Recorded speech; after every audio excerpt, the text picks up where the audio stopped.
There's a building sitting in the Uplands area of Swansea, South Wales, that has quietly watched the world change around it for over 165 years. It was built in 1859. It housed families, sheltered a doctor, served a bishop, and then, for more than 5 years, it sat completely empty. Nobody wanted it. Nobody touched it. The windows gathered grime, the walls began to close in on their own secrets, and whatever was hidden inside stayed hidden. Then two people in their mid-20s decided they were going to buy it, and almost everyone in their lives thought they had completely lost their minds. This is the story of Millie and Louis, the couple behind Belgrave Villa. How they made a decision that seemed reckless on every level, why the people around them couldn't believe what they were hearing, and what happened when they finally started pulling back the walls. The property had been listed on the market with an asking price of $450,000. Not a small number by any measure, but when you actually looked at what was on offer, it wasn't a polished Victorian townhouse with fresh paint and a manicured garden. It was a 7-bedroom period property that had been used by the Catholic Church for years as a bishop's residence, and before that, a doctor's surgery, and before that, a private home. By the time the listing went live, it had been sitting vacant for over 5 years. 5 years is a long time for a property to go untouched. Damp sets in, plaster crumbles. What was once grand starts to feel oppressive. In a 7-bedroom building with a cellar, a large garage, a gated driveway, and a former stable isn't something you just tidy up over a weekend. It's a project that would challenge even the most experienced builders. Millie and Louis were not experienced builders. Louis had some background knowledge, but Millie was, by her own admission, learning entirely from scratch. They were in their mid-20s. This was going to be their home, not a flip, not an investment to offload, their actual home.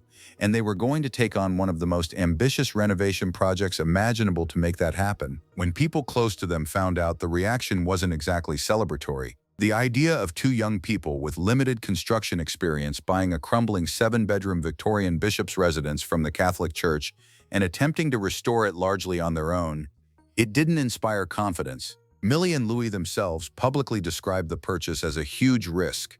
That's not spin or false modesty. That was their honest assessment of what they were walking into. The comment sections online told a similar story once they started sharing the journey. Plenty of people were rooting for them, but there was no shortage of doubt either. Questions about how they would finance the renovation. Questions about whether two people without professional credentials could realistically pull this off. Questions about what would happen if the building threw something at them they couldn't handle. And a building that has been standing since 1859 has plenty it can throw at you. They got the keys in March 2024 and got to work almost immediately. The early footage they shared showed exactly what they had taken on, peeling back layers of the building to find what was underneath.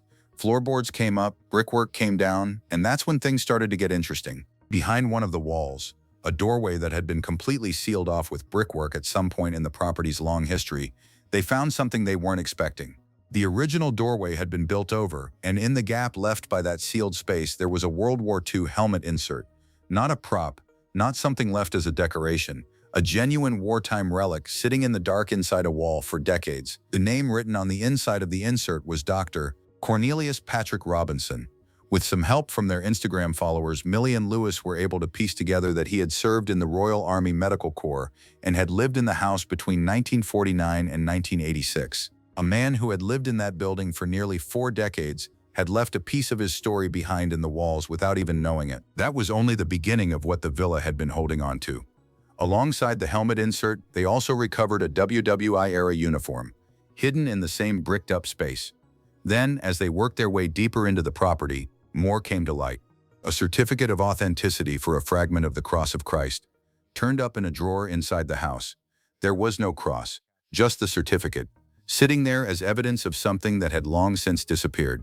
A 1925 newspaper article was found beneath the floorboards in the master bedroom, centered around the death of Queen Alexandra of Denmark, who had been queen consort to the United Kingdom from 1901 to 1910.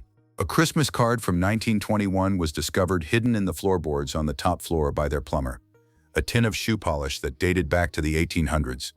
Millie's reaction to the growing collection was simple: going to start the Belgrave Museum. It was said with a sense of humor, but the truth is, what they were pulling out of that building was genuinely remarkable. Each item was a fragment of someone else's life. frozen in time inside a structure that most people had written off as a derelict liability. The moment the internet took notice wasn't from a polished, high-production video. It was footage of what they found when they lifted those early floorboards and began removing the sealed brickwork, the hidden doorways, the old timber beams, the sense that the building had been concealing an entirely different version of itself. That video hit 30 million views. 30 million. For a renovation channel run by two people in their mid-20s in South Wales.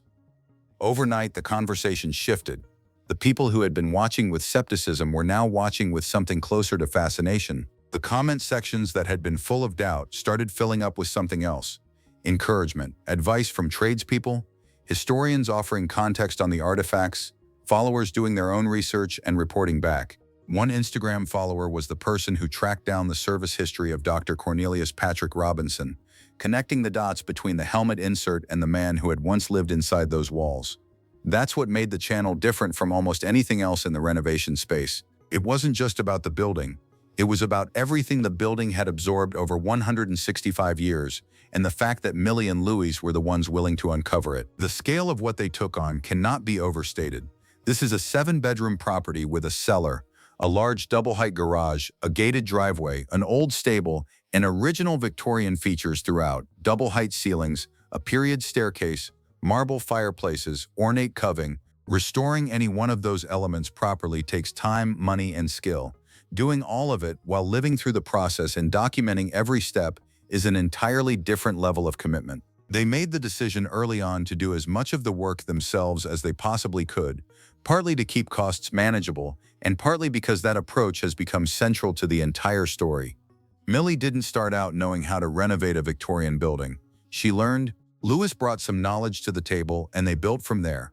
The learning curve was visible in the content, and viewers responded to it because it felt real in a way that heavily produced renovation shows rarely do. By early 2026, they were past episode 78 and still going. The building is a long way from finished, and they've been open about that, but it's also a long way from the crumbling wreck they walked into in March 2024. The channel now sits at over 2 million followers on Instagram and close to 400,000 on TikTok, with a loyal YouTube audience tuning in every Wednesday. Sponsors have come in. The reach has grown.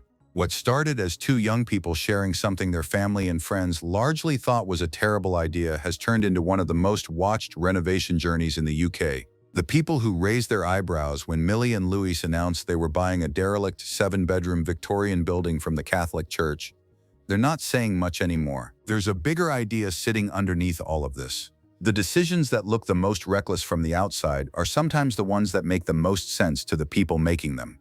Millie and Louis saw something in that building that wasn't visible to everyone else. They saw what it could become, not what it was, and they were willing to take the hit, financially, physically, publicly, to find out if they were right. Inside those walls were 100 years of other people's lives, a wartime doctor's forgotten belongings, a fragment of religious history, a Christmas card nobody had read in over a century, a piece of a building that had been sealed off so completely that the world had forgotten it existed. It took two people that everyone thought had lost their minds to open it back up. There's a bigger idea sitting underneath all of this. The decisions that look the most reckless from the outside are sometimes the ones that make the most sense to the people making them. Millie and Louis saw something in that building that wasn't visible to everyone else. They saw what it could become, not what it was, and they were willing to take the hit, financially, physically, publicly, to find out if they were right. Inside those walls were 100 years of other people's lives, a wartime doctor's forgotten belongings, a fragment of religious history, a Christmas card nobody had read in over a century, a piece of a building that had been sealed off so completely that the world had forgotten it existed. It took two people that everyone thought had lost their minds to open it back up.